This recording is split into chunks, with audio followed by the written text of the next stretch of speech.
আজকে আমরা দেখলাম মানুষের স্বতঃস্ফূর্ত আন্দোলন। আপনারা কোথায় থেকে এসেছেন? আমরা এসেছি গড়িয়া থেকে।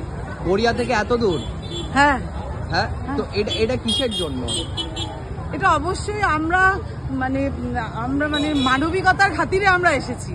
এটা মানে চাই, উই ওয়ান্ট জাস্টিস, এটা একদম ঠিক কথা। মানে সবকিছুর জন্য আমরা প্রতিবাদ, আমাদের এটা সব, আমাদের শিক্ষা স্বাস্থ্য সবই যেরকম অবস্থা, যে দুটো আমাদের ভিত, সেই দুটোরই এরকম লড়বড়ে অবস্থা। শাসক দলের কিছু নেতা নেত্রীরা অভিযোগ করছে যে এই আজকে যে আন্দোলন হয়েছে সেটা কোনো একটা দল সমর্থিত আন্দোলন। তো আপনি কি কোনো দলের সমর্থন? আমি কোনো দলের সমর্থন না, আমি মানুষের হয়ে এসেছি।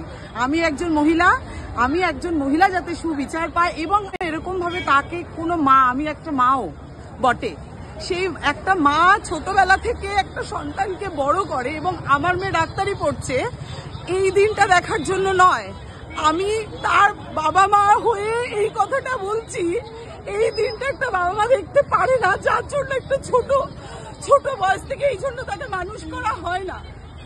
একটা বাবা মা তার এত পরিশ্রম দিয়ে একটা বাচ্চাকে মানুষ করে না এই দিনটা দেখার জন্য। আপনি মাত্র আমি একজন মহিলা এবং আমি একজন মাও বটে, এবং আমার মেয়ে ডাক্তারির একজন স্টুডেন্ট। আপনার মেয়ে বলছেন ডাক্তারি স্টুডেন্ট, আপনি কি এখন নিরাপদ ফিল করছেন? একদমই নয়, একদমই নয়। আমার একটা বোন বলছে যে আমার মেয়েকে নার্সিং পড়াবো, ভয় পাচ্ছে, রীতিমতো ভয়। আজকেই ওর কনভারসেশন শুনলাম।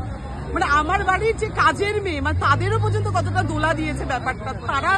তারা কত ইনলিটারেট, কিন্তু তাদেরও এটা কত মনের মধ্যে আলোড়ন সৃষ্টি করেছে। সে বলছে, বৌদি আমি রীতিমতো ভয় পাচ্ছি মেয়েকে আমি নার্সিং পড়াতে।